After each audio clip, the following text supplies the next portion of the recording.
Fala galera, boa tarde, sejam bem-vindos à nossa aula de hoje, segunda-feira, 14 horas, aquela aula esperta sobre fibra ótica, sobre projeto, Power Meter, certificação, enfim, tudo que a gente precisa para o nosso dia a dia de projetos, nosso dia a dia para quem constrói as redes FTTH, faz manutenção nas redes, enfim.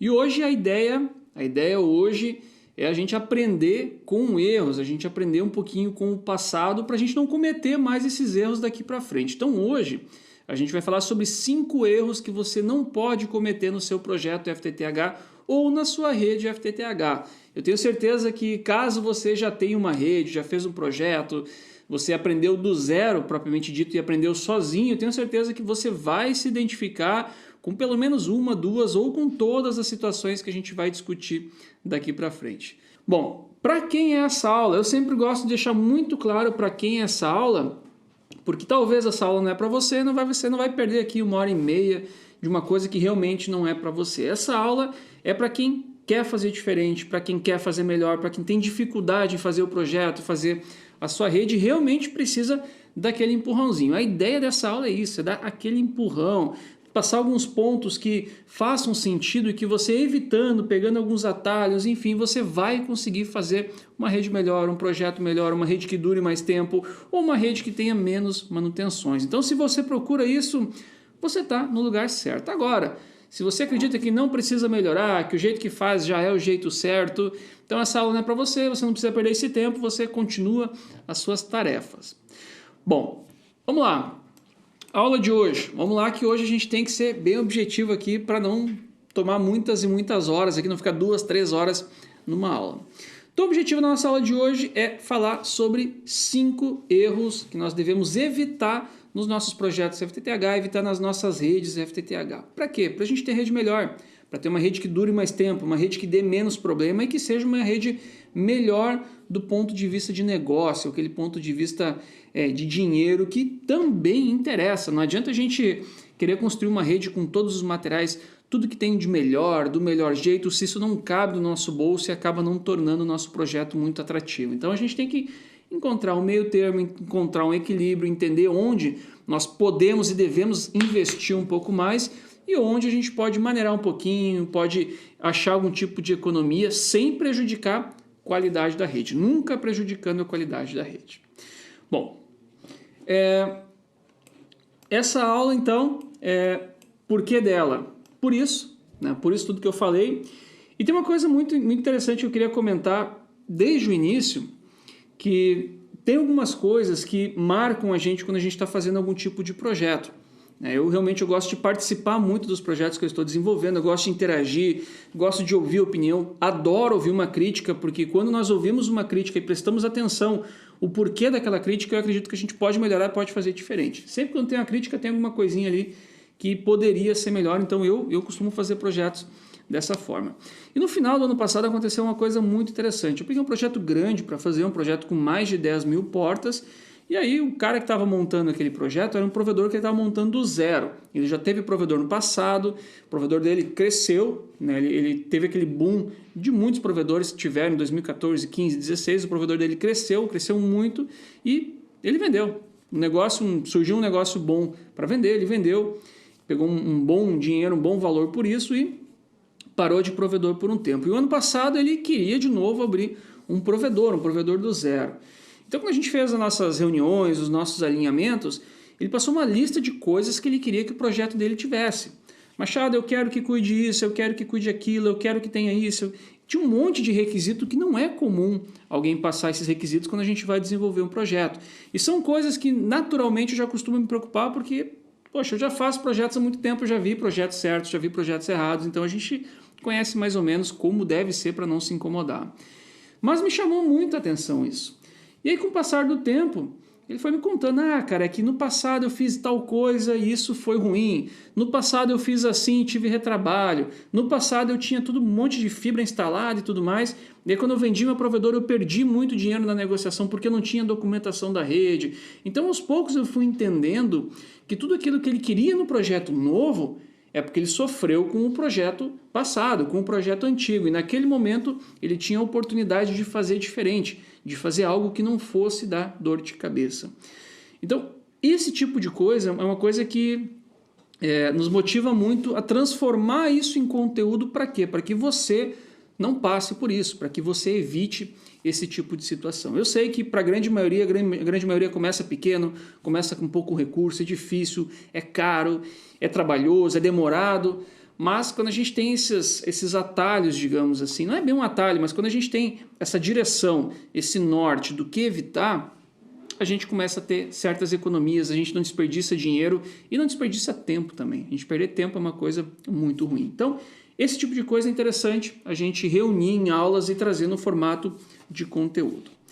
Sobre essa aula também, eu tenho um dado muito importante que eu quero compartilhar com você, que é o seguinte. Na sexta-feira passada, olha só, sexta-feira passada eu resolvi fazer uma enquete no Instagram. Também estava reunindo material aqui para essa aula e tudo mais, estava montando algumas ideias, reunindo informações e eu resolvi colocar uma enquete no nosso Instagram lá na Fiber School. E a enquete tinha três stories. O primeiro story dizia o seguinte: você já fez alguma coisa errada na sua rede FTTH? Isso era o primeiro.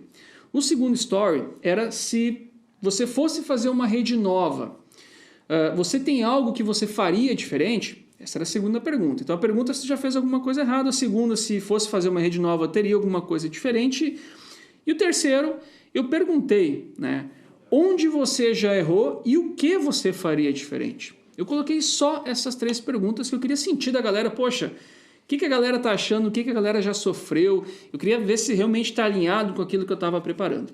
Então olha só que interessante. Primeira pergunta, você fez alguma coisa errada na sua rede FTTH? Das pessoas que responderam, 82% das pessoas responderam que já fizeram alguma coisa errada.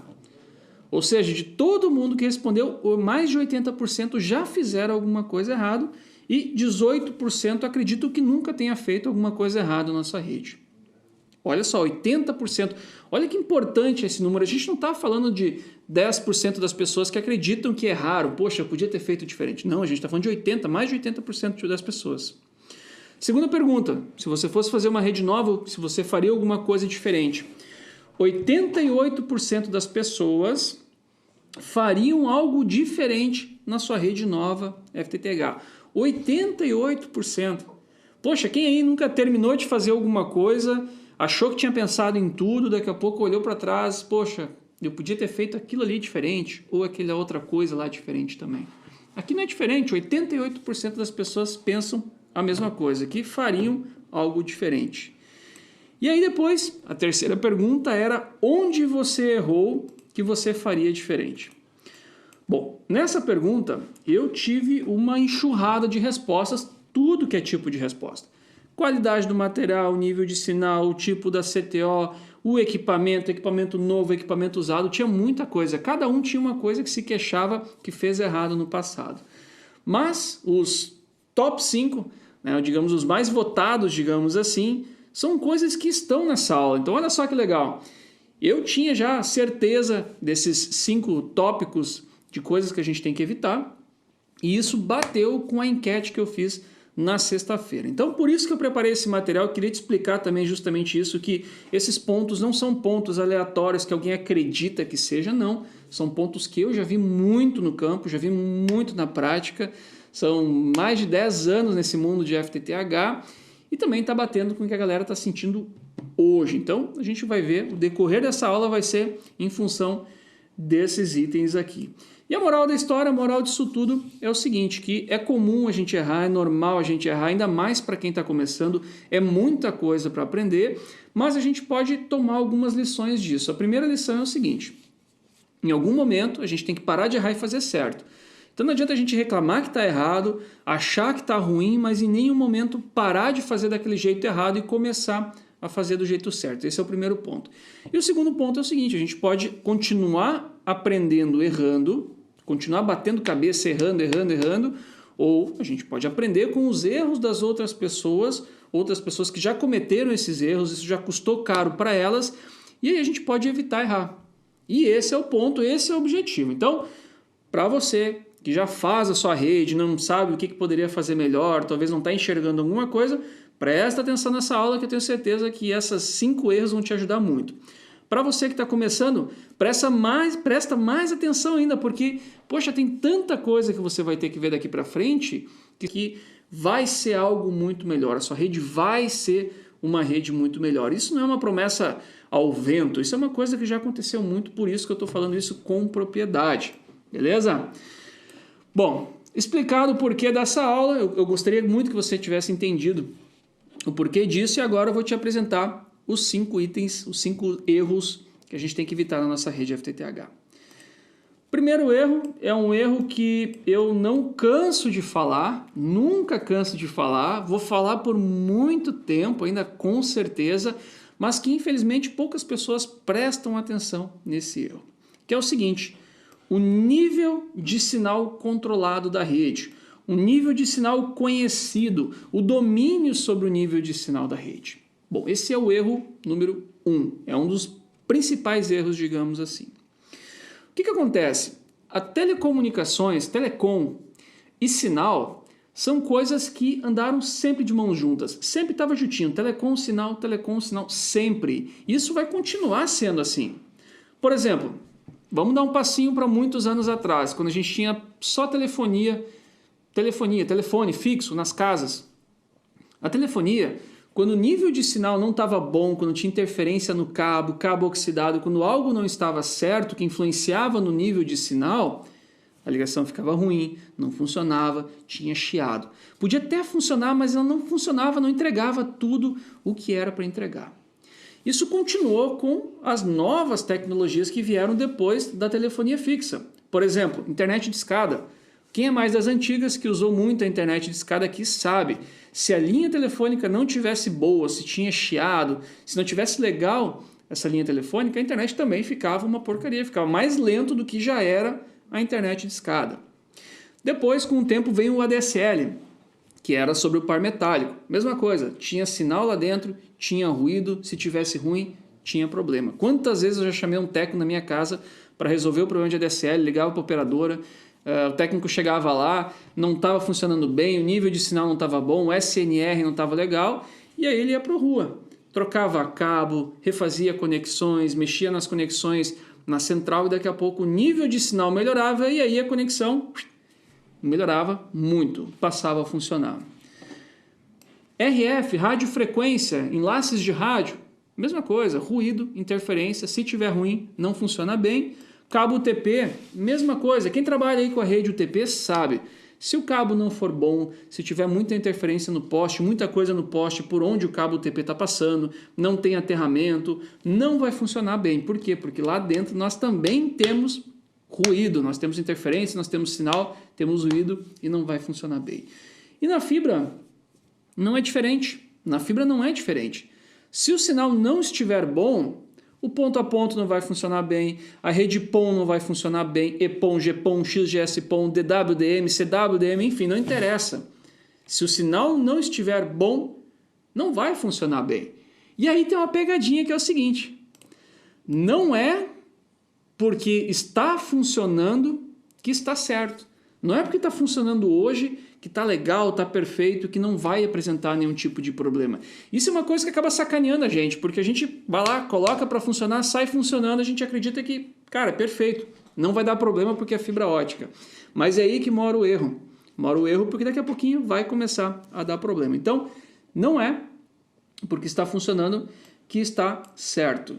E no mundo PON, ainda para complicar, tem uma coisa interessante que é o seguinte: é comum, o provedor que está começando, começar a colocar seus clientes na rede FTTH, e ele viu lá num vídeo que o Machado disse que o sinal deveria dar menos 21 dBm, porém na rede dele deu menos 26, menos 27, menos 28, está funcionando, e ele deixa assim porque está funcionando e o Machado estava errado. É comum isso acontecer.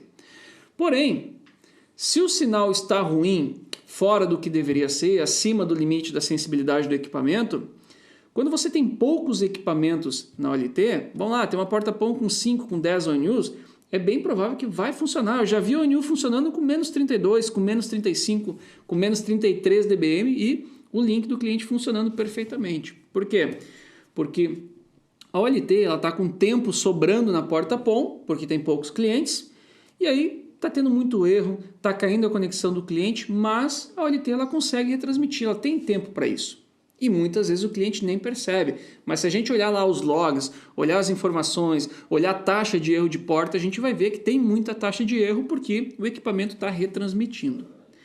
Quando essa rede vai crescendo, à medida que essa rede vai crescendo, a OLT não tem mais tanto tempo assim, porque agora ela tem 30 clientes, ela tem 40 clientes numa porta, ela tem 50, 60, 70 clientes numa porta PON, e ela tem que responder para todo mundo, ela não tem tempo mais para retransmitir para todo mundo. E aí a gente começa a perceber aquela porta engasgando, travando, cliente reclamando, cliente que não sobe mais, cliente que durante o dia está funcionando, porém de noite, quando o consumo da porta PON aumenta, já não funciona mais para aquele cliente. E aí o problema daí não está no Wi-Fi, não está no link do provedor, não está no YouTube, e sim na rede de fibra ótica. Então, nível de sinal é importante a gente cuidar, porque não é porque está funcionando que vai continuar funcionando para sempre.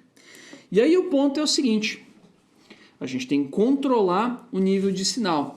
E aí a pergunta que a gente tem que fazer não é qual que é o nível de sinal da rede ou o quanto eu posso perder de sinal da minha rede. Aqui eu quero fazer um parênteses muito importante. Tem muita gente que ensina a fazer o cálculo de potência, te ensina você analisando o quanto a rede pode perder. Por exemplo, a minha rede vai ser uma rede C+, e ela pode perder até 32 dBm de sinal. Tem muita gente que ensina assim. E aí você coloca os splitters, você viu que vai perder 22, beleza, posso perder até 32, mas estou perdendo 22, está certo. A conta certa não é essa. Não é o quanto você pode perder, mas sim o quanto a sua rede deve perder. É diferente. É diferente. Você tem que ver o que você vai utilizar, cascatear os splitters e fazer a conta de qual vai ser a perda da sua rede. Por exemplo, a minha rede da porta PON até a caixa CTO, ela vai perder 20 dB. Legal. Se ela vai perder 20 dB, porque são as atenuações dos materiais, qual vai ser o nível de sinal? Para saber o nível de sinal, você vai pegar a potência de transmissão da porta PON da OLT, por exemplo, mais 5 dBm, e você vai descontar aqueles 20 dB de atenuação. Então, mais 5 dBm, menos 20 dB, o sinal que vai chegar lá na CTO vai ser de menos 15 dBm. Ponto. Esse é o nível de sinal da sua rede. Para a sua rede, que tem tais splitters, tem tais conectores, tem tal distância, esse vai ser o nível de sinal. Que não é o mesmo nível de sinal das outras redes. Pode ser que a minha rede, por exemplo, tenha mais conexões, tenha mais splitters e tenha mais distância. Ponto. Já não é mais menos 15. Pode ser que seja menos 17, menos 19, menos 22. Então tem que fazer o cálculo. Não adianta, não tem como fugir disso. Tem que fazer o cálculo de potência para dominar o nível de sinal. Tem uma coisa bem legal que aconteceu sexta-feira também. Sexta-feira foi um dia que aconteceu muita coisa. A enquete e teve mais uma também. Tem um aluno, volta e meia ele manda mensagem com alguma dúvida, alguma ajuda, alguma coisa que está enfrentando. E aí, na verdade, foi quinta-feira. Quinta-feira ele mandou mensagem o seguinte: Machado, tem uma porta PON da nossa rede que à noite o sinal está ficando ruim. De noite o sinal está ficando ruim. Me ajuda, o que pode ser? Bom, comecei a conversar com ele. E aí quando ele me respondeu, ele disse assim: Machado, cara, o pessoal já foi lá, já trocaram caixas CTOs e parece que estabilizou o nível de sinal. Daí eu perguntei para ele: poxa, Léo, mas cara, o que trocaram? O que mexeram? Ele disse: cara, eu não sei, eu ativo o cliente e eu fui lá só para ver se o problema não era o ANU de algum possível cliente que estava com problema, nem me falaram que trocou. Tá bom. E eu falei para ele o seguinte: cara, tomara que tenha resolvido. Só que esse negócio de a gente ficar trocando as coisas sem saber se era esse o problema, a chance de não resolver é altíssima, ainda mais um problema intermitente. Problema que vai e vem, ele é um problema mais chato de resolver.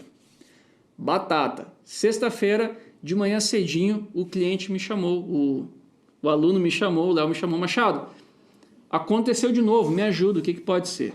Bom, aí eu comecei a olhar a topologia dele, a gente trocou uma ideia, e ele tinha lá um splitter de 1 para 2, depois em cada uma das saídas ele tinha um splitter de 1 para 4, em cada uma dessas saídas do splitter de 1 para 4 ele tinha uma CTO. Então essa era a sequência: 1 para 2, 1 para 4 e 1 para 8, se não me engano. 1 para 2, 1 para 4 e para 8. O problema estava acontecendo em todos os clientes da porta PON. Então não era problema só em uma CTO, duas CTOs ou na metade das CTOs, eram em todas as CTOs que estavam acontecendo o mesmo comportamento. E eu comentei com ele o seguinte, olha, Léo, duas coisas que eu faria, dois testes. Primeiro teste é o SFP da porta-PON. Pode ser que ele está com problema e à medida que tem mais tráfego ele não consegue manter a potência dele e por isso a potência está caindo. Então uma coisa que eu faria é dar uma olhada no SFP, monitora o SFP e ver se isso está acontecendo à noite. E outra coisa que eu faria, como é na porta-PON inteira, eu daria uma espiada naquele splitter de 1 para 2. Porque se fosse só na metade da porta, por exemplo, não seria o splitter de 1 para 2, seria dois splitter de 1 para 2 para frente. Podia ser o splitter de 1 para 4, por exemplo, ou algum problema na fibra em si. E aí ele me respondeu o seguinte, que ele passou esse feedback para a galera e eles acharam mais rápido pegar e trocar o splitter de 1 para 2. Trocaram o splitter de 1 para 2, a rede estabilizou, resolvido o problema. O que eu quero dizer com isso? A gente achou um problema através do nível de sinal. E entendendo, sabendo o nível de sinal da rede, entendendo a topologia, a gente consegue investigar onde é o possível problema. Então o nível de sinal, ele diz muita coisa da nossa rede, sem dúvida nenhuma. Ele diz muita coisa da nossa rede. Bom, sobre o nível de sinal, para a gente fechar esse primeiro item, né? Esse nível de sinal, só para a gente fechar, tem uma outra coisa que é importante também, que é o seguinte. Eu estou falando até então sobre o nível de sinal geral da rede, o nível de sinal da CTO. Só que tem uma outra coisa que é muito importante. Geralmente quando a gente vai construir a rede, a galera instala a rede, certifica o nível de sinal das caixas CTOs e entrega a rede. Ó, rede está ok com o nível de sinal ok. Depois, geralmente, é outra equipe que faz ativação de clientes. E aqui mora um outro problemão, que é o seguinte. Muitos provedores colocam um limite do nível de sinal. Por exemplo, ativar clientes com sinal de no máximo, pior sinal, menos 23, menos 24 dBm. Muita gente faz isso. Só que o certo não é exatamente assim. É importante ter um limite, lógico, é fundamental. Só que o certo é o seguinte, o certo é você não aceitar a instalação de um cliente que tenha mais do que 1 dB entre a CTO e a casa do cliente. Ou seja, o técnico vai fazer a instalação, foi lá, subiu no poste, identificou onde é que é o cliente, achou a caixa mais próxima, subiu lá na caixa para começar a fazer a instalação. Quando ele vai começar a instalação, o primeiro passo é colocar o Power Meter na CTO, na porta que ele vai utilizar e verificar o nível de sinal. Por que isso? Primeiro, para ele saber se a caixa está ok, se tem sinal. Segundo, para ele saber qual é o sinal daquela porta que ele vai ativar o cliente. E aí sim, deu menos 21 dBm na porta da CTO. Se deu menos 21 dBm na porta da CTO, quando ele terminar a instalação do cliente, o pior sinal que pode chegar lá é menos 22 dBm. É 1 dBm de diferença. 1 dBm, a gente está considerando mais duas conexões e mais um pedacinho de drop também que atenua pouca coisa pela distância. A atenuação é 0,35 dB por quilômetro em 1310, 0,25 em 1490, então é algo muito pequeno, em 1 quilômetro. Então numa baixada de 100 metros, 200 metros, acaba sendo um valor que é irrelevante. Então a gente considera que são mais duas conexões e cada conexão pode perder meio dB. Por isso, a gente só pode aceitar uma instalação que atenue no máximo 1 dB entre a CTO e a casa do cliente. Então não tem essa regra que é todo mundo com tal sinal. Não, é a diferença de 1 dB entre a CTO e a casa do cliente.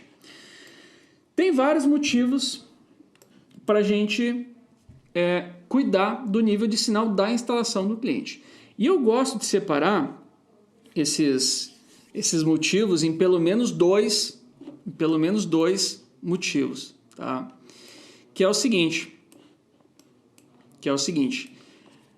as redes elas não param do nada. E aí eu gosto de separar em redes, tipo, o quanto custa isso, o quanto custa uma parada e também qual é o impacto dessa parada. Vamos lá, quanto custa? Quanto custa você ter que mandar técnicos corrigirem o problema de sinal de clientes? Você tem que mandar da noite para o dia seus técnicos visitarem 30, 40, 50 clientes para melhorar o nível de sinal. Então você tem o quanto custa de horário, hora trabalhada, equipe, deslocamento. Você tem um belo custo aí para fazer esse trabalho. Mas conector que ele tem que fazer de novo, talvez um drop novo que ele tenha que lançar. Então é uma tarefa muito grande. E o segundo, do quanto custa, é o impacto disso. E o impacto é difícil da gente mensurar. Agora a gente está falando de insatisfação do cliente, a gente está falando de cancelamento e o pior de tudo, a desconfiança. Quando o seu link de internet começa a dar problema, e lá em casa é a mesma coisa, se o meu link de internet der problema 1 dia, 2 dias, deu alguma oscilada, no terceiro dia, qualquer osciladinha que der, eu já vou ter certeza que é problema de novo de internet. No quarto dia a mesma coisa, no quinto dia a mesma coisa. Então o cliente, e eu falo também como cliente da minha casa, nós temos uma certa confiança na nossa internet, a gente sabe o comportamento da nossa internet. Quando ela não está legal, quando ela tem problema 1, 2, 3 dias, poxa, qualquer engasgo que der, e aí pode ser minha máquina, pode ser o meu celular, pode ser problema do meu Wi-Fi, eu vou ter certeza que é a internet. E aí na nossa cabeça a gente vai criando aquela imagem, poxa, minha internet está ruim, nunca mais ficou boa, nunca mais, depois que deu aquela chuva lá, minha internet nunca mais foi a mesma, e a gente escuta esse tipo de coisa. Isso é um custo que a gente não consegue mensurar. Controlar o nível de sinal tem outros 2 motivos que eu acho importantes. Tem vários motivos, mas tem 2 que eu gosto de enfatizar muito. O primeiro é o seguinte, é o gerenciamento e diagnóstico de problema. Porque a gente gerenciar uma rede com 100 clientes é uma coisa, gerenciar com 1.000 clientes, com 10 mil clientes é outra coisa. A gente olhar um sistema de gerência com todos os clientes com nível de sinal parecido, legal. Se tiver 1, 2, 3 com nível de sinal alto, legal. Esses caras aqui estão na mesma caixa ou não? Ah, estão na mesma caixa, então é bem provável que seja um problema na caixa. Agora, a gente tem um cliente só com nível ruim, é bem provável que o problema seja no cliente. Então, gerenciar fica muito mais fácil. Quem tem uma rede grande sabe do que eu estou falando. E o segundo motivo são as ampliações da rede. Nem tudo acontece como a gente pensa, como nós programamos quando a gente está fazendo o nosso projeto. E pode ser que no meio do caminho você tenha que fazer alguma modificação na nossa rede, colocar mais caixa, colocar mais um splitter, atenuar um pouquinho mais o sinal porque você botou mais algum elemento. E aí se você não deu bola para o nível do sinal dos clientes, deixou ativar com menos 24, menos 25, quando você vai botar mais um splitter na rede que você vai precisar atenuar um pouquinho mais de sinal, pode ser que esses clientes não funcionem. Aí você vai fazer uma modificação, vai derrubar a meia dúzia de clientes para depois ter que visitar os clientes, melhorar o sinal deles para colocar esses clientes de volta na rede. E aí, o cliente ficou fora, gerou insatisfação, o cliente vai ficar com aquela impressão que a internet está sempre caindo. Então é muito importante por isso também, porque se a gente for fazer alguma manutenção futura e o nível de sinal dos clientes estão equilibrados, é muito mais fácil mesmo. Então, fechamos sobre o nível de sinal. O nível de sinal é uma coisa que a gente podia ter todo dia uma aula sobre o nível de sinal. Todo dia seria uma aula com 2 horas falando de nível de sinal, tranquilamente. Inclusive a gente já fez várias aulas aqui sobre cálculo de potência, nível de sinal, como usar Power Meter, e a gente vai continuar tendo aulas sobre esses assuntos também. Segundo erro, então, um erro muito comum que a gente tem que evitar é referente ao dimensionamento das CTOs. CTO, caixa de atendimento.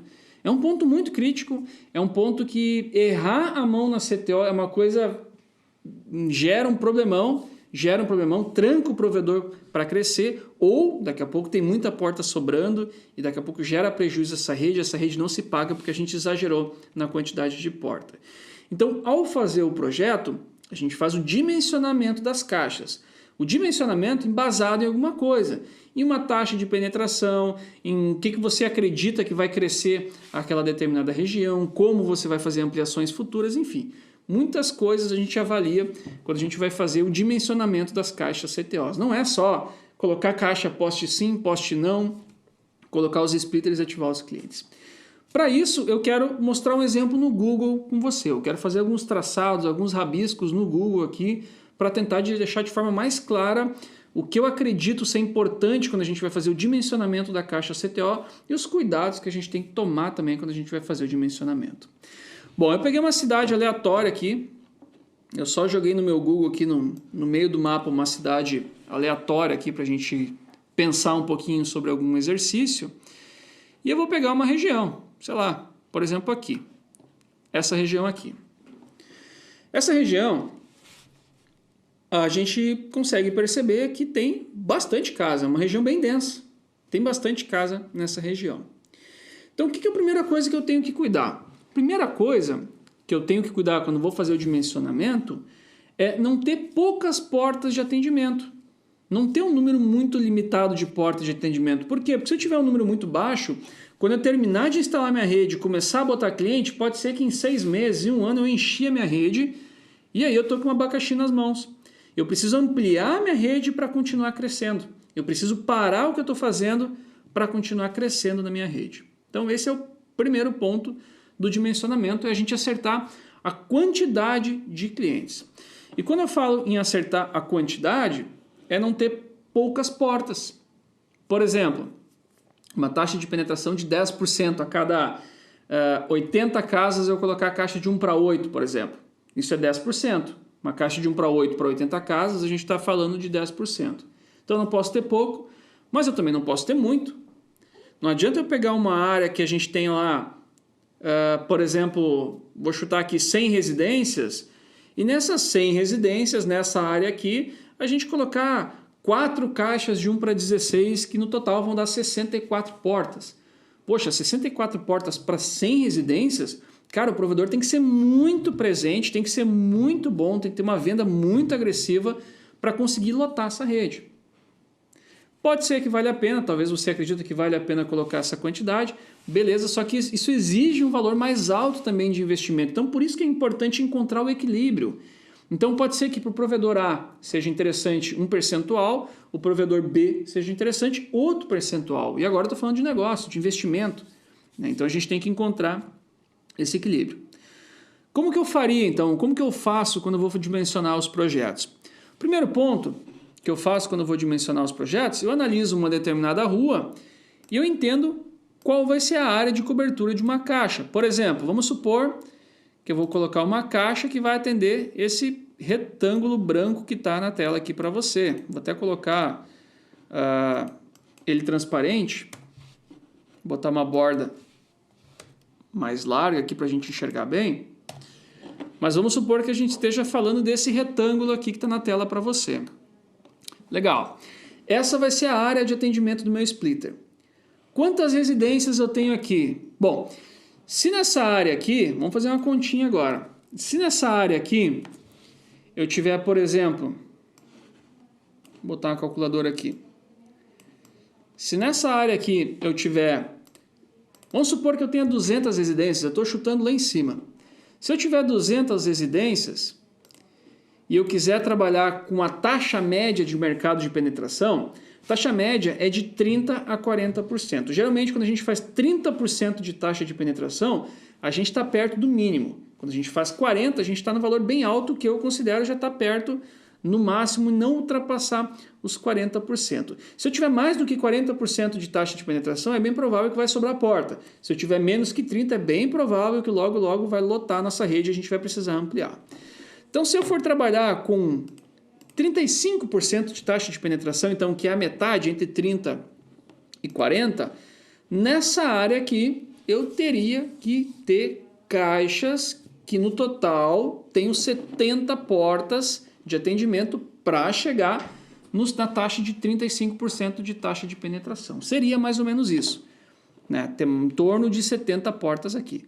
Claro que dificilmente eu vou botar 70 portas. É bem provável que nesse caso eu faria um dimensionamento com 64. Então a gente estaria um pouquinho abaixo do 35. O projeto FTTH a gente nunca faz na unha para tudo, né? A gente vai pela média das coisas. Se você for pegar rua por rua, fazer na unha exatamente o valor para tudo, pode ser que você fique um ano desenhando e nesse um ano você perdeu tempo, que eu quero dizer o tempo de negócio, o time, você perdeu espaço, você perdeu mercado. E quando você colocar o projeto que você calculou tudo na unha, a adesão talvez seja baixa, talvez vai demorar muito para atrair cliente para a rede, porque passou muito tempo.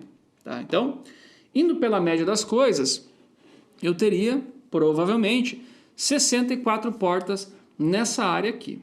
E olha só, 64 no total. Eu não estou falando se é melhor usar CTO de 1 para 8 ou 1 para 16. Isso é outro tipo de análise. Isso é outra coisa que é muito importante e é outro tipo de análise. Taxa de penetração, a gente olha o total da porta. Agora, o tamanho da caixa, a gente tem que pensar outra coisa. Existem locais onde a gente tem uma casa do lado da outra, como essa área aqui.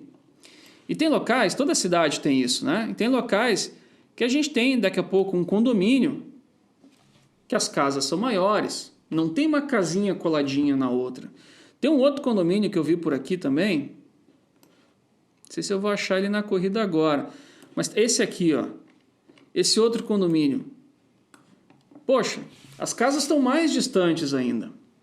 Então, a questão de ser 1:8 ou 1:16, a análise que a gente tem que fazer é o tamanho da baixada do cliente. Ou seja, aquele caminho drop que vai da CTO até a casa do cliente. Qual é o tamanho máximo de drop que eu vou ter? Nessa área aqui de cima, onde eu desenhei o meu retângulo, que eu perdi ele, está aqui. Nessa área aqui, provavelmente, por ser uma casinha do ladinho da outra e ser terrenos mais estreitos, provavelmente a gente poderia trabalhar com CTOs de 1:16. Vou botar aqui, 1:16. Provavelmente 1:16. E aí, se eu trabalhar com uma CTO de 1:16, o que eu vou cuidar? Eu vou cuidar se da minha CTO até o cliente mais afastado, eu vou cuidar qual é o tamanho da baixada. Por exemplo, da CTO para o lado esquerdo eu tenho 190 metros e da CTO para o lado direito eu tenho 176. Significa que esse vai ser o tamanho da minha baixada para o cliente que está mais distante. O número ideal é que a gente não passe de 150 metros. Motivo número 1, porque muitas concessionárias limitam o tamanho da baixada do cliente, então você vai ter que verificar se na sua cidade, se a sua concessionária é 100, 120 ou 150 metros de baixada de cliente, ou se ela não limita, as concessionárias são diferentes com as suas normas, então esse é o primeiro motivo. Segundo motivo é que o cabo drop dos cabos que a gente tem na nossa rede é o cabo que mais dá problema. Então quanto menos drop eu tiver, melhor. Então é melhor eu construir mais rede com cabo AS, cabo ASU, um cabo mais robusto, distribuir mais caixas para ter drops menores do que ao contrário, de eu ter caixas de alta capacidade, ter caixas distantes umas das outras e aí ter cabo drop muito longo, cabo que dê muito problema. Então, 1:8 ou 1:16 depende da área de cobertura daquela caixa. Depende do tamanho da baixada do cliente e também depende, lógico, da taxa de penetração. Então, quando eu coloquei uma caixa CTO de 1:16 aqui, eu tenho que avaliar qual é o tamanho da baixada, mas eu também tenho que avaliar se está atendendo aquela taxa de penetração que eu defini. 30%, 25%, 35%, 40%, depende disso tudo. E não tem um percentual que vale para todo mundo. Para alguns provedores é 30%, para outros é 40%, para outros é 50%, para outros é 20%, mas você tem que entender qual é a taxa de penetração que você vai usar no seu projeto. Outra coisa importante é o seguinte, muitas vezes a gente faz o dimensionamento da nossa rede FTTH, colocando as caixas, vendo a taxa de penetração, define as fibras, ativa a rede e sai funcionando. E aí depois a gente começa a analisar outras demandas, como por exemplo prédio. Então, se na sua cidade tem muito prédio e você vai entrar numa região onde tenha prédios e você pretende atender os prédios, você também tem que pensar no dimensionamento dos splitters para esses prédios. E aí, quando você construir uma rede na rua, você pode já deixar portas sobrando para atender o prédio. Por exemplo, pegou uma rua e você identificou um prédio, você identificou 4 prédios numa rua. E você fez a conta e você quer deixar um splitter de 1:16 em cada prédio. Bom, são 4 prédios numa rua e você quer deixar um splitter de 1:16 dentro de cada prédio e você vai desenhar o seu projeto com 64 clientes por porta-PON, poxa, 4 prédios, 1:16, são 64. É uma porta-PON só para esses 4 prédios. Então você pode deixar uma reserva do backbone para isso, para iluminar os 4 prédios de uma vez só, através de uma porta-PON, uma CTO por prédio. Mas também pode ser diferente. Pode ser que você tenha 2 prédios que você quer deixar uma CTO de 1:16 para cada prédio. Aí você pode fazer o seguinte, você pode deixar um splitter de 1:4 na rua de primeiro nível, você pode iluminar 2 CTOs de 1:16 na rua mesmo para atender as casas que dão acesso direto às CTOs, e esse splitter de 1:4 vai ter 2 perninhas sobrando, para você iluminar esses 2 prédios no futuro quando você quiser construir a infraestrutura no prédio. Isso vale para o prédio, isso vale para condomínio também. Então, fechando aqui sobre o dimensionamento das CTOs, não pode ter pouca porta, porque vai lotar.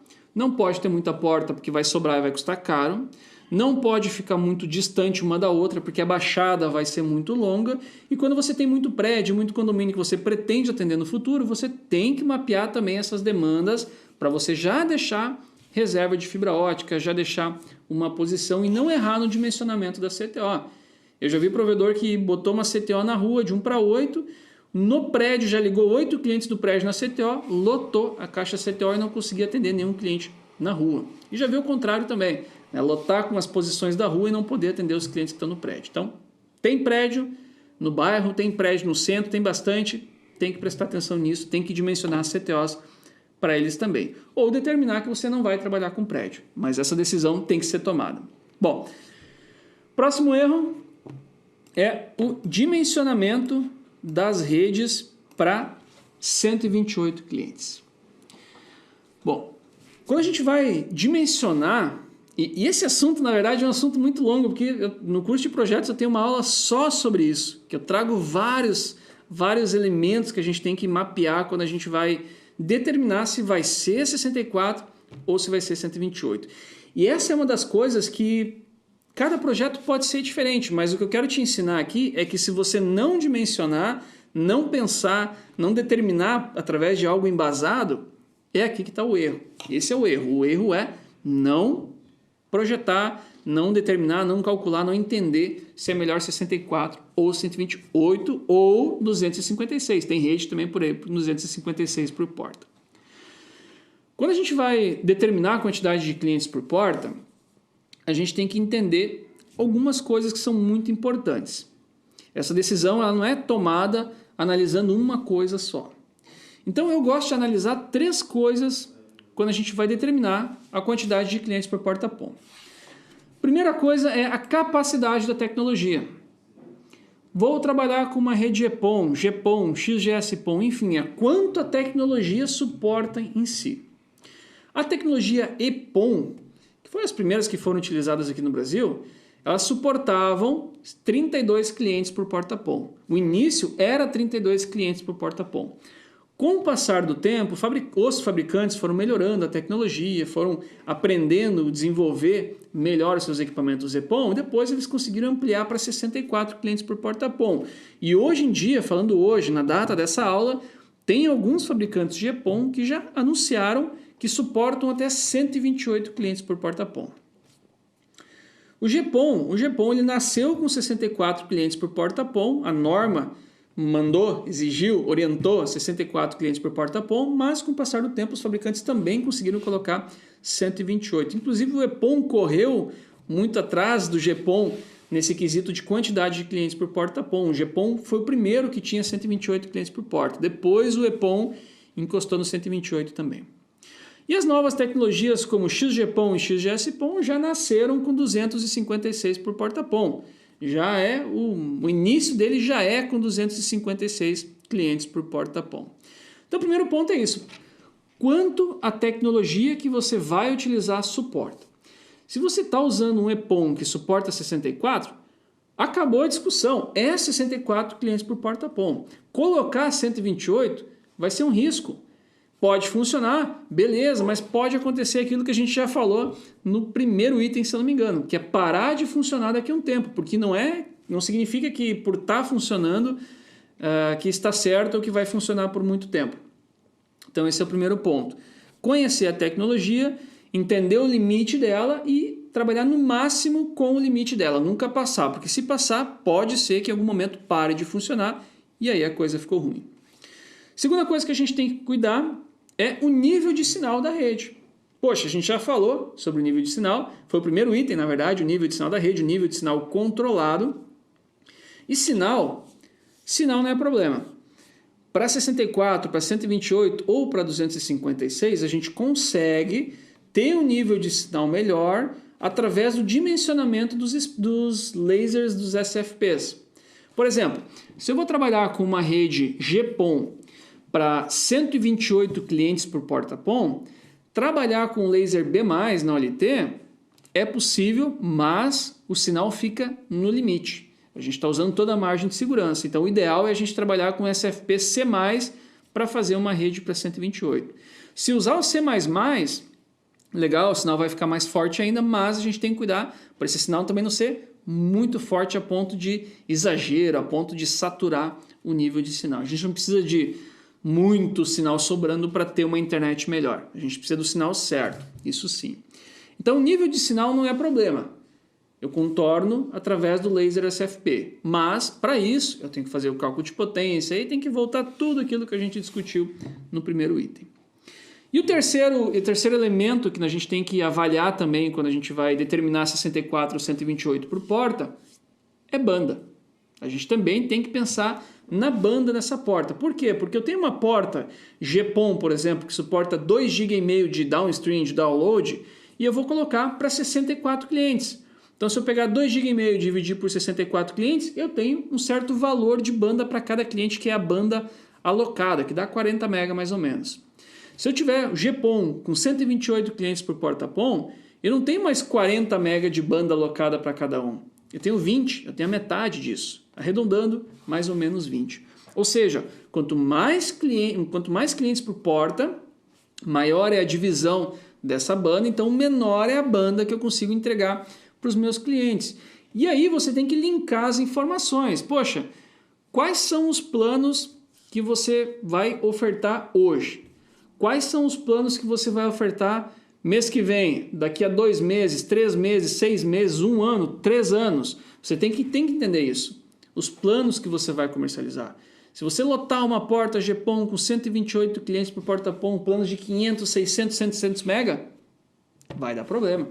Vai saturar. E aí você vai ter um trabalho para começar a quebrar essas redes de 128 para 64. Ou você vai querer migrar para o XGS-PON e aí você vai descobrir que o XGS-PON hoje não é a melhor opção para a internet residencial, porque o valor de implantação dele é ainda um valor mais caro, o investimento é maior, a ONU é cara.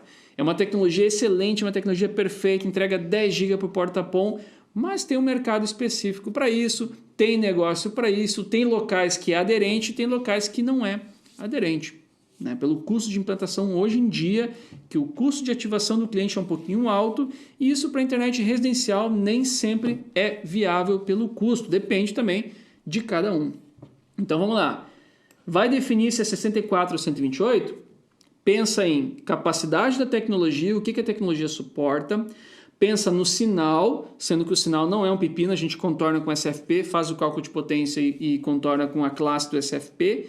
E a banda que você vai ofertar para os seus clientes hoje e no futuro. Pensa nessas 3 coisas quando você vai determinar. E conforme o que você decidir, você vai ter um impacto na sua rede. Você vai ter um impacto na quantidade de fibras que você vai utilizar no seu backbone e você vai ter um impacto também na quantidade de portas PON da sua OLT. Se você tem lá 1.000 clientes para atender, 1.000 portas para desenhar, para instalar, e você vai usar 64 clientes por porta PON, você vai precisar de 16 portas PON. Se você tem 1.024 clientes que você quer ativar, quer construir rede, você vai fazer 128 clientes por porta PON, você vai usar 8 portas PON. Então, tem um impacto muito grande na quantidade de porta PON e na quantidade de fibra do seu backbone que você vai utilizar. Então, tem que calcular isso tudo. Não é uma decisão fácil, por isso que para alguns provedores faz sentido 64 e para outros provedores fazem sentido 128. Mas, para quem tem 128, lotou as portas, lotou o backbone e precisa continuar crescendo, precisa ampliar suas redes, é um pepino, provavelmente vai ter que lançar mais cabos. Então essa discussão ela é muito longa. Próximo item, próximo erro, na verdade, é o erro número 4. Quando a gente faz um projeto, poxa, legal, Machado, entendi, cara, eu achei legal, prometo que eu vou começar a fazer projeto. Beleza, vou pensar em tudo, vou pensar nos mínimos detalhes. Legal. Só que quando a gente faz um projeto, nem sempre tudo que a gente pensa, que a gente se preocupa, nem sempre na prática acontece exatamente igual. É comum a gente fazer um projeto tomando todos os cuidados, mas quando a galera for instalar, identificar alguns problemas. Por exemplo, naquele poste lá que o Machado colocou a CTO no projeto, cara, tem um transformador. E aí, não posso botar a CTO no transformador, eu vou ter que botar um poste antes ou um poste depois. Ah, o Machado no projeto cruzou o cabo por aqui e esqueceu de botar uma cordoalha. Cara, vou ter que botar uma cordoalha para o meu cabo ficar mais alto nesse cruzamento e diminuir as chances de rompimento. Ah, o Machado colocou no projeto para o cabo dobrar à direita aqui e dobrar à esquerda na outra rua, mas não tem poste aqui nessa rua. Vou ter que fazer a volta pela outra rua. É comum esse tipo de coisa acontecer quando vai se desenvolver um projeto. Não interessa o projetista, é comum acontecer. E aí, a gente tem que lembrar que existe um outro documento que poucos conhecem, que é o As-Built. O As-Built, não é bem um documento, mas ele faz parte do projeto e é uma etapa da parte de construção da nossa rede. As-Built, se a gente pegar a tradução da palavra ao pé da letra, significa como construído. É aquela etapa que depois que a galera construiu a rede, ela passa as alterações para o projetista ou para quem faz a documentação do projeto no software do provedor, e aí essa pessoa atualiza o projeto conforme aquilo que foi construído. Por quê? Porque de nada adianta ter um super projeto, ter um dimensionamento, pensar em todos os detalhes, construir de outra forma porque encontrou algumas divergências no campo, encontrou alguns problemas e teve que ajustar o projeto e não atualizar a documentação. Não adianta. Então, poxa, fez tudo legal, fez projeto, fez dimensionamento, faz mais build. Faz a atualização do projeto conforme aquilo que aconteceu em campo. Muitas pessoas esquecem de fazer isso, mas é algo muito importante. Em especial quando a gente tem rompimentos. Poxa, teve um rompimento, precisa passar um cabo novo, precisa montar mais uma caixa, ou ainda precisa fazer uma ampliação da rede. Vou lá, analisei o projeto, decidi como fazer a ampliação, cheguei lá, baixei a caixa de emenda, abri a caixa de emenda e as fibras que eu ia utilizar, elas já estão ocupadas. Por quê? Porque alguém fez alguma modificação na rede, precisou fazer e não atualizou a rede, não fez o As-Built. E o quinto erro aqui, cheguei a me enrolar agora, o quinto erro aqui é referente ao planejamento dos próximos passos. Nunca a gente faz um projeto pensando só hoje. Nunca mesmo. O projeto é feito pensando só hoje. A gente tem que pensar um pouquinho mais na frente. Eu entendo que é difícil a gente entender o que vai acontecer daqui a 1 ano, 2, 3 ou 5, ainda mais em telecom, porque é tudo muito acelerado, mas algumas coisas a gente tem que realmente parar um pouquinho, pensar, analisar, estudar para tomar algumas decisões no projeto. E aqui eu levantei algumas coisas que eu acredito que devem ser avaliadas, coisas simples, coisas rápidas e que com certeza vão te ajudar também na hora de fazer o dimensionamento da rede. Primeira coisa que eu gosto sempre de reforçar nos treinamentos é que quando a gente vai construir uma rede, é comum a gente pensar em coisas que nós podemos economizar. Quem não gosta de economizar? Todo mundo gosta de economizar. Alguns não, alguns gostam de esbanjar, mas a grande maioria gosta de economizar. Normal. Só que tem algumas coisas que a gente não pode economizar. Então, o nosso objetivo é encontrar o equilíbrio. Eu não sei se você já participou do processo de elaboração de um projeto, de uma casa, mas o arquiteto tem muito disso. E eu gosto de comparar o projetista como arquiteto. Para mim, o projetista é o arquiteto. O arquiteto, ele entende o que você pode e o que você não pode. Então você pede para o arquiteto, eu quero uma parede assim, uma parede que tenha uma curva. Você passa quais são todas as suas ideias e ele começa a transformar aquilo num projeto. Só que chega um determinado ponto que o arquiteto começa a te avisar, olha só, se essa parede aqui for num formato de curva, para construir ela a gente vai gastar, por exemplo, 10 mil reais. Se essa parede aqui for uma parede em linha reta, isso aqui vai custar 5 mil reais. Se essa sala for uma sala no formato triângulo, vai custar tanto. Se for no formato quadrado, vai ser mais barato. Além disso, vai economizar no piso depois, a mão de obra do piso, enfim. O arquiteto, ele sabe que pequenas alterações podem impactar no valor. E eu não estou falando de abrir mão de qualidade, eu estou falando de realmente desenhar diferente, pensar diferente, para otimizar as coisas. E trazendo isso para o nosso mundo de telecom, voltando mais para a nossa telecom, coisa simples, por exemplo, a instalação de um ramal em linha reta, pegar uma rua e colocar 8 caixas em linha naquela rua, ou pegar a fibra ótica e começar a fazer aquele zigue-zague pela cidade para fazer o atendimento do ramal.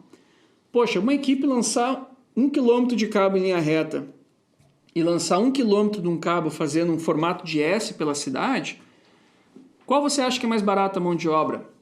Qual você acha que é mais rápido? Qual que você acha que provavelmente vai ter menos erros porque é mais fácil de entender o projeto, é mais fácil de fazer a instalação? Então isso são pequenas coisas que realmente trazem economia para o projeto. Então, pensou em economia? Tem que pensar nesse tipo de coisa. Onde nós não podemos economizar nunca, jamais? Qualidade. Qualidade dos materiais. Por quê? Porque a rede que nós estamos projetando e construindo não é uma rede que é para durar 1 ano, 2, 3 e ter que refazer essa rede. O custo de implantação de uma rede ótica ela é mais cara em relação a outras tecnologias. Porém, a vida útil dela é maior. A gente está falando de uma rede que é para durar 20 anos.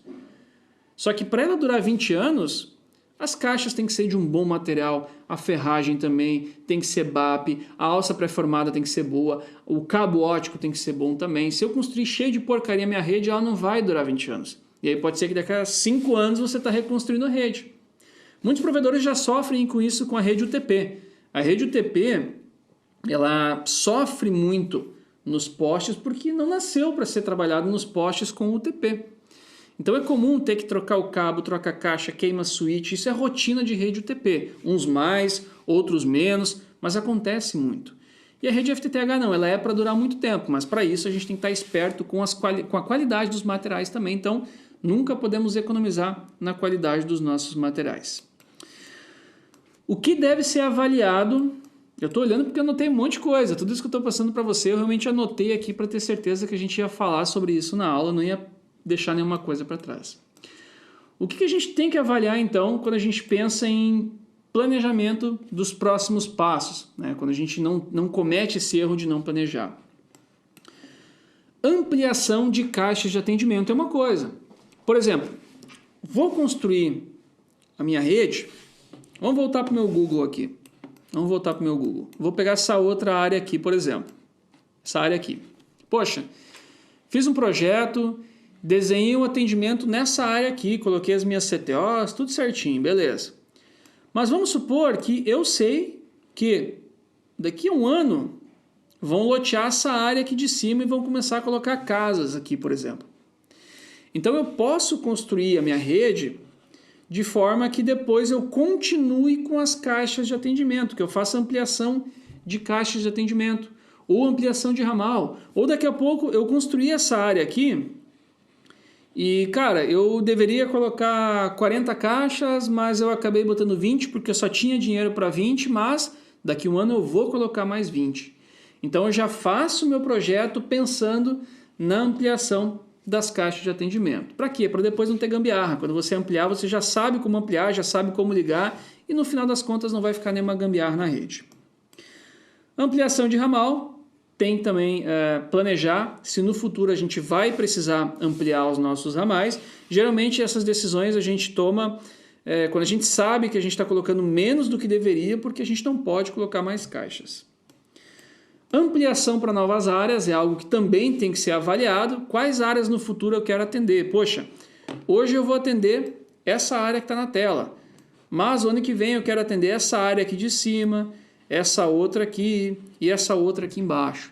Então o que eu posso fazer? O meu backbone que eu for construindo para atender essas áreas, eu posso ir com um backbone, por exemplo, que atenda essa área aqui, deixa eu puxar mais para cá, que atenda essa área aqui, que depois de repente ele venha para cá e faça um caminho nesse formato aqui. Então o que eu vou fazer? Eu vou dimensionar fibras nesse backbone para atender a minha fase 1, que é só isso aqui, a minha fase 2, que talvez é essa outra parte aqui, e aí eu vou construindo o backbone e vou construindo as fases conforme eu for ampliando a minha rede. No primeiro momento que eu for atender só essa parte aqui de baixo, eu posso construir o backbone só até aqui. Depois, quando eu for atender a fase 2, eu continuo meu backbone até essa outra parte aqui. Então, o que acontece? Quando eu planejo as novas áreas que eu vou fazer o atendimento, sejam áreas dentro da mesma cidade ou sejam áreas em cidades diferentes, eu começo a otimizar os recursos da minha rede. Eu começo sempre a otimizar os recursos da minha rede. O que mais eu preparei aqui que a gente tem que avaliar, situações que nós devemos avaliar para ter o planejamento dos próximos passos. Backbone. O backbone que a gente vai construir a nossa rede, a gente não vai fazer um backbone para construir só aquela rede daquela etapa. A gente vai deixar ele pronto para outras coisas também, para não precisar trocar o backbone, para não precisar lançar 2, 3, 4 backbones diferentes passando pelos mesmos postes da mesma rota. Então, quando a gente vai dimensionar o backbone, a gente pode pensar no nosso projeto em um backbone que a gente pode buscar link. A gente pode buscar link, distribuir sinal para a rede, buscar link ao mesmo tempo com o mesmo backbone, transportar um link para alguém, por que não? Poxa, você lançou 10 km de fibra ótica para contratar link para o seu provedor, para buscar link de internet para o seu provedor. Será que não é um bom negócio você também entregar link para outras empresas, vender link para outros provedores? Eu já vi muito provedor comprar link e vender link, porque o outro provedor não tem grana para lá buscar um determinado link. É negócio, por que não? Interligação de POPs e de torres também a gente pode aproveitar que vai lançar um backbone e também interligar outros POPs do provedor de internet. Nós podemos lançar um backbone pensando já em interligar cidades. Daqui a pouco você está numa determinada cidade, mas você pensa em, de repente, daqui a 2 anos, expandir para a cidade vizinha. O seu backbone que está fazendo o atendimento da rede já está indo em direção a uma outra cidade, por que não no futuro continuar aquele backbone para chegar até a outra cidade e levar o seu link para lá para começar um novo atendimento? Fora isso, tem locação de fibra pagada, tem também swap de fibra, né? Por que não a gente pensar em swap, fazer troca? Poxa, estou entregando um trecho de uma fibra pagada aqui e estou para um parceiro e estou pegando do parceiro um trecho de uma fibra pagada numa determinada outra região. Enfim, são coisas que a gente pensa quando a gente está planejando os próximos passos, e o erro é não planejar os próximos passos. Então a gente tem que relacionar esse tipo de coisa também pensando em infraestrutura. Mas também a gente tem que pensar nisso tudo em planos. Olha quanta coisa a gente tem para pensar. Então a gente tem que pensar, cara, qual é o plano que eu vou entregar hoje, qual é o plano que eu vou entregar o ano que vem, daqui a 5 anos, daqui a 10 anos, enfim. A gente tem que planejar esse tipo de coisa. E eu não sei se você acredita ou não, mas não faz diferença a nossa opinião nesse momento, se você acredita ou se eu acredito, mas os planos de hipervelocidade, aqueles planos de 500 MB, 600 MB, plano ilimitado, plano de 1 GB, cada vez é mais realidade. Não é o que um acha ou o que o outro acha, são os que os números dizem, né? Os provedores estão entregando cada vez mais banda, estão conseguindo entregar mais banda, estão conseguindo melhorar o ticket também. A gente tem que entregar mais banda, mas ao mesmo tempo a gente tem que valorizar o nosso ticket também, não entregar de graça. Procurando sempre ticket melhor que traga mais resultado para o provedor de internet.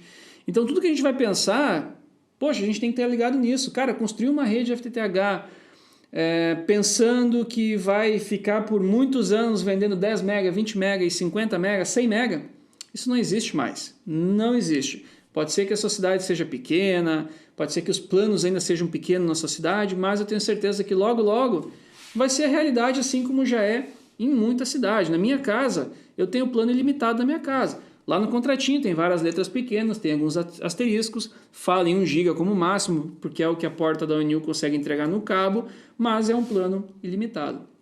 E na minha cidade, que é uma capital, é Florianópolis, não era plano assim há 2 anos atrás. Então, poxa, de repente não é realidade na sua cidade, mas daqui a 2, 3, 4, 5 anos é realidade. E a gente está construindo uma rede para 20 anos, olha só. Para 20 anos. Não é à toa que a gente tem esse monte de coisa que a gente precisa pensar na nossa rede FTTH. Galera, saí falando aqui, abri a boca, abri meu MindMaster com todos os itens que eu tinha levantado, todos os tópicos. Eu tentei não atropelar muitas coisas, tinha bastante coisa para falar mesmo, e eu não consegui dar atenção no chat. Então, enquanto eu estava lendo aqui todos os itens, eu não consegui prestar atenção no chat. Vamos bater um papo pelo chat agora, vamos começar a colocar as dúvidas. Eu vou rolar aqui, dar uma olhadinha nas perguntas que já foram.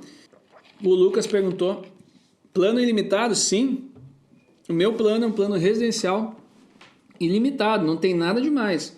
Ele é um plano ilimitado que dá 300, 400, 800, 900 MB, é o que mais ou menos oscila. Geralmente fica na casa dos 500, 600 MB lá em casa, tranquilamente. Que, sendo bem sincero, quando eu tinha 100 mega e tendo um plano ilimitado, na navegação eu não percebo diferença nenhuma. No Netflix, nenhuma diferença. No Smart da TV, continua tudo igual. Eu percebo mesmo a diferença quando eu estou upando material, quando eu estou baixando material. A gente upa e baixa muito material. Eu trabalho de casa, eu não venho na Fiber School aqui todos os dias, eu venho só quando a gente precisa gravar algum conteúdo, transmitir uma aula. Fora isso, eu faço tudo de casa. Então, na transferência de arquivos, eu percebo muita coisa. Agora, na navegação, cara, acima de, vamos lá, 100 mega, não percebe mais. Na verdade, para quem tem dispositivos mais antigos, eu acho que acima de 30 já não percebe, na navegação comum. O Gilberto perguntou o seguinte, se ele queria saber se ele consegue botar 10 CTOs desbalanceados na porta PON. Consegue sim, Gilberto, tranquilamente, tá? Inclusive, o objetivo hoje não é a gente fazer o cálculo, mas consegue. Dá uma procurada aqui no nosso canal no YouTube, coloca lá planilha de cálculo desbalanceado. Daí vai ter um vídeo, nova versão da planilha de cálculo desbalanceado. Você faz o download da planilha, é uma planilha gratuita para você utilizar. E aí você coloca na planilha quais os splitters que você quer utilizar e ela vai fazer o cálculo de potência para você. E aí você vai mudando a combinação dos splitters até encontrar o nível de sinal equilibrado dela, tá? Lá nesse link, nesse vídeo, eu mostro certinho como usar a planilha. E aí você faz o download dela por lá. Planilha gratuita, cara, vai lá, use e abusa dela, mas calcule o nível de sinal da rede, tá? Esse é o ponto. Franco botou para nós o seguinte, cara, eu sou novo no ramo, mas já consigo fazer um projeto simples ainda e pequeno na minha cidade, até agora tudo bem, tudo corre bem, mas gostei das dicas. Franco, que bom que tu gostou das dicas, ótimo, fico feliz mesmo, eu espero ter colaborado com o teu projeto, que tu possa pensar em algum ponto, e o ponto é a gente não cometer os erros que muitos já cometeram, aqueles erros que custam caro. Eu conheço muitos provedores que, cara, olha no passado e dá vontade de chorar, porque teve que trocar o cabo 2 vezes, trocou o backbone 3 vezes, manutenção de madrugada, troca tudo. Cara, é uma função, é um custo muito alto. Sem contar que cada vez que a gente está refazendo alguma coisa na nossa rede, a gente está deixando de ativar cliente. A gente está botando energia em refazer, em retrabalho, em reconstruir, ao invés de botar energia em trazer mais clientes para a base ou construir numa cidade diferente. Então o ponto é esse, o grande ponto é esse, cara. No final das contas, o ponto é esse. Tá? Tanto que no meu curso de projetos, o que eu ensino é justamente avaliar essas coisas. Poxa, a gente aprender que vai... aprendi a fazer projeto, Machado, legal. Cara, como é que faz projeto? Não, eu boto 1 para 8, 1 para 8. Cara, isso não é fazer projeto, isso é só a sequência dos splitters. O fazer o projeto, o seu arquiteto da rede, é justamente a gente analisar a situação e entender qual a melhor alternativa naquela situação. Ou qual o nosso melhor que a gente pode fazer naquele condomínio, naquele bairro, naquela cidade, enfim, é esse tipo de coisa, tá? Idelvito perguntando se eu conheço o IXC, já ouviu falar? O IXC, ele é um software de gestão para provedores, é um ERP, e o IXC ele tem também um módulo que é de documentação de redes FTTH. Eu conheço o IXC sim, é um grande software, é um software excelente, mas como todo software, tem os que adoram e tem os que não gostam. Né? Cada software tem o seu diferencial, e a gente tem bons softwares no mercado hoje em dia. No IXC eu ainda não fiz nenhum projeto diretamente nele. Eu faço no Google Earth, faço no AutoCAD, faço no ZMap, no GeoGrid e no GeoSite. Eu já usei esses 5. E aí tem as novas ferramentas que eu vou pegando agora daqui para frente. O IXC é uma das próximas que eu ainda quero fazer um projeto no IXC. Eu costumo fazer uns 3, 4 projetos por mês, que aí eu consigo organizar meu tempo com as aulas, mais os projetos, mais o retorno dos alunos também.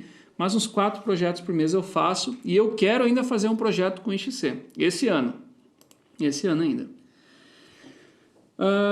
Vamos lá, mais uma aqui. Boa tarde, quanto está sendo comercializado um plano ilimitado na sua cidade? Assis, na minha cidade, um plano ilimitado, que é o que eu pago, residencial, meu plano é residencial, ele não é corporativo, não é gamer, não é nada, é o residencial mesmo, eu pago 149,90. 149,90. E sendo bem sincero, vamos lá, eu tinha... Quanto é que era, cara? Eu acho que era o 300. O 300 eu pagava 129. Troquei para o ilimitado para pagar 149. mudou para mim R$30, R$20, mudou R$20. Cara, no final das contas é praticamente a mesma coisa. De vez em quando eu percebo diferença quando eu faço o upload. E para o provedor eu estou usando a mesma coisa e melhorou o ticket dele. Então, cara, falar de plano é uma coisa bem difícil de falar. Inclusive, essa semana rolou num dos nossos anúncios um cara reclamando assim, essa galera que fica aí prostituindo o mercado. Cara, a Fabrisco não está prostituindo o mercado em momento nenhum, cara. A gente está acompanhando o crescimento das bandas e o que a gente diz é o seguinte, cara, cobre o valor certo pelo aquilo que você está entregando. Você não tem que entregar a internet a R$49, R$59. O que é melhor, você entregar 10 mega a R$59 ou você entregar 200 mega a R$99? Cara, R$99 é ticket, é faturamento, o ponto é esse, né? Mas eu não quero entrar nessa discussão de ticket porque é que nem política, vai dar briga ainda aqui se a gente for entrar nessa discussão. E eu vejo uma coisa muito legal das aulas, e a gente motiva muito isso nos grupos também dos cursos, que é outras pessoas ajudarem a responder as perguntas. Poxa, ninguém aqui sabe de tudo, né? A gente aprende todo dia alguma coisa, então eu adoro quando eu vou ler uma pergunta e alguém já respondeu. Para mim, isso é ótimo, né? A gente está aqui no objetivo de se ajudar mesmo e aprender todo mundo junto. Machado, você poderia indicar uma OLT boa hoje? Huawei é top? Posso trabalhar com 128? Elton, vamos lá. OLT é igual carro, é igual marca de carro. Tá? Por exemplo, para mim, cara, eu sou fã de Honda. Eu tenho Honda, eu adoro Honda. Meu pai, cara, é Corolla. É Toyota, Corolla para ele e ponto final. Já está no terceiro Corolla dele e eu acho que o próximo vai ser Corolla e o Corolla e o Corolla e nunca vai sair do Corolla, tá? Então, a OLT é que nem marca de carro. Cada um se identifica com alguma. Uma melhora o software de gerência, a outra, o software de gerência é gratuito, a outra é pago, a outra é boa, mas tem que desbloquear, a outra, o técnico que trabalha, ele sabe configurar aquela outra OLT, então cada um puxa para um lado diferente, porque é uma combinação de coisas que você tem que avaliar na hora que você for decidir qual que você vai utilizar. Mas assim, Huawei é um dos maiores fabricantes de tecnologia do mundo, inclusive de telecom, inclusive há muitos anos. Então, são marcas consolidadas. Quando a gente fala de uma Huawei, uma Fiber Home, uma Datacom, Parks, Ubiquiti e mais tantas outras por aí que eu não vou lembrar agora, são fabricantes muito sérios. São caras que não estão brincando no mercado. Nokia, por exemplo, são caras que não estão brincando no mercado. Estão aí há muito tempo. Então, a tecnologia em si, ela funciona. O que você vai ter que avaliar é o seguinte: preço, qual você vai ter mais facilidade para usar na sua rede. Se você está começando, talvez começar com um fabricante nacional que tem suporte gratuito é uma boa alternativa para você não quebrar a cabeça com configuração também. É importante, se você não vai ter uma OLT de backup em casa, que o ideal é ter um backup parado. Caso dê problema, você possa fazer a troca. Mas se você não vai ter um backup parado, cara, quem é o distribuidor mais perto? Qual OLT que esse distribuidor sempre tem em estoque para te ajudar também se der problema e trocar rapidamente? Então, essas marcas, Huawei e essas outras que eu comentei, ZTE, Intelbras, são marcas consolidadas no mercado. O que eu cuidaria? Xingling. Poxa, apareceu uma OLT que os caras estão importando da China, que custa metade do preço e que o Joãozinho começou a usar e disse que é muito boa. Cara, eu iria fugir dessas coisas, porque a chance de estourar na sua mão ela é muito alta e aí é complicado. Né? Quem aí já teve uma OLT parando sabe o desespero que é, né? Vamos lá. Glaudson colocou o seguinte: boa tarde, Machado. Sou técnico de campo, participei de um projeto que o sinal é show, menos 16 dB. Porém, achei um desperdício em CTO porque uma rua só tinha 6 CTOs. Glaudson, o que acontece, tá? Quando a gente vai fazer o projeto, nós analisamos uma área, colocamos as caixas e fazemos a distribuição. E aí a gente tem duas alternativas, que é botar o número máximo de caixas e para isso o cabo entra numa rua, sai na outra rua, dá a volta aqui, a gente acaba fazendo um traçado mais aleatório, digamos assim, para conseguir botar, exemplo, 8 caixas certinho num determinado ramal, ou a gente pode deixar sobrar uma posição, duas posições do splitter de primeiro nível para fazer alguma ampliação no futuro, tá? Agora, o que a gente tem que cuidar? Cara, às vezes a gente faz o projeto e lota todas as portas e a gente vai precisar de 6 portas-POM. E aí, poxa, você vai comprar uma OLT de 8 portas e talvez usar 6 não vai fazer diferença nenhuma, vai continuar sobrando 2 por muito tempo. Então, às vezes, é melhor, ao invés de botar todas os ramais com 8 caixas, por exemplo, cara, coloca 7 em todos, usa as outras 2 portas e você tem posição sobrando em tudo que é canto da rede para fazer a ampliação.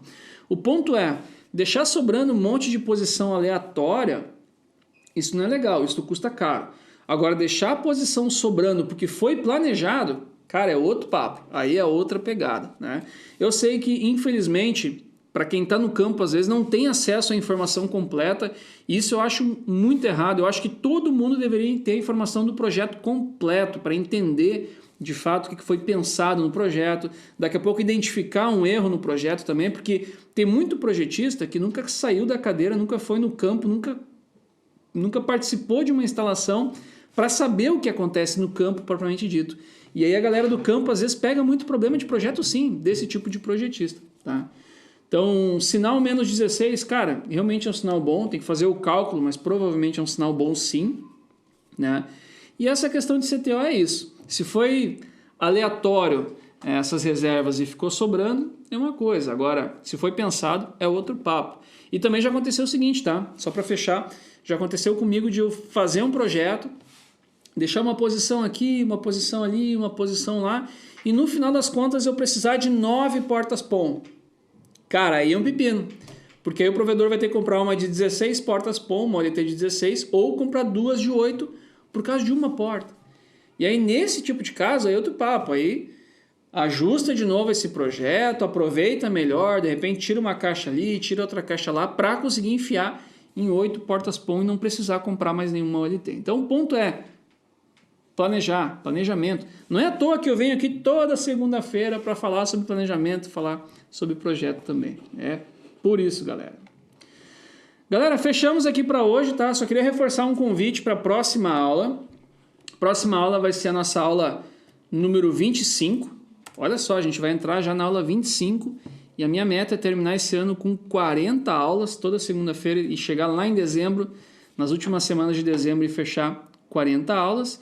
E a nossa aula 25 vai ser o seguinte, vai ser uma coisa que eu já falei, mas faz tempo que eu não falo, que é como documentar uma rede FTTH já instalada. Olha só, como documentar uma rede FTTH já instalada. A gente fazer o projeto do zero de uma rede, pensar, documentar e depois instalar é uma coisa.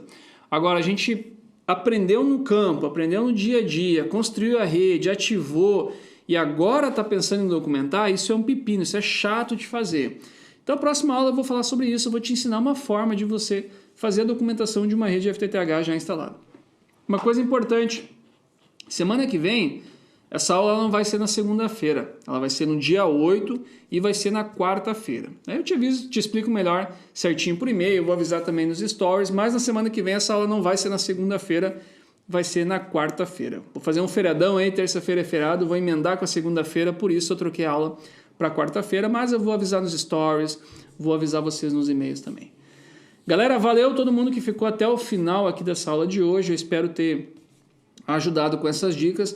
Se você pegou uma dessas dicas, gostou e for usar essa dica no dia a dia, no seu provedor, cara, eu fico muito feliz. Se você pegar uma dica dessas e for usar no seu projeto, eu fico muito feliz, eu tenho certeza que valeu já essa aula e olha quanta dica foi. Pô, só uma, eu tenho certeza que você vai usar pelo menos uma dica. Não esquece de fazer aquele storyzinho lá, vai lá, faz o story, marca a Fiber School, marca o Marcelo Grando Machado, deixa eu ver quem é você, deixa eu te conhecer, você me conhece, mas provavelmente eu não te conheço, marca lá para eu conhecer quem é você e para você mostrar também que você está estudando, você não quer ser só mais um técnico, você quer ser um técnico diferenciado, está aprendendo e está buscando especialização ao invés de estar olhando o TikTok, olhando dancinha no celular, você está estudando. Galera, valeu, brigadão e até a próxima aula.